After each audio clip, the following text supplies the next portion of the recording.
இங்கு நிஜமாகவே ஒரு சில படங்களுக்கு தான் வெற்றி முழக்கம் சரியாக இருக்கும். அப்படி ஒரு படம் தான் தோழா. நாகார்ஜுனா உட்கார்ந்து கொண்டு ஜெயித்த படம். கார்த்தியின் கலகலப்பு நிஜமாகவே ஒர்க் அவுட் ஆன படமும் கூட. இந்த படத்தின் சக்சஸ் மீட்டிற்கு வந்திருந்த கார்த்தி ரொம்ப நாள் கழித்து குடும்பத்தோடு உட்கார்ந்து பார்க்கிற மாதிரி ஒரு படம் என்று பெண்கள் எல்லாரும் கூட்டம் கூட்டமாக தியேட்டருக்கு வருகிறார்கள்.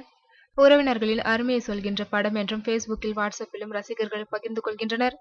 நாங்கள் கூட கிரிக்கெட் மேட்ச் வருகின்றது, என்ன ஆகுமோ என்று நினைத்தோம். இந்தியா தோற்றதும் ஒரு வகையில் நல்லதுதான். ஆர்வத்தை மூட்டை கட்டி வைத்துவிட்டு தியேட்டருக்கு வருகின்றனர் ரசிகர்கள் என்றார்.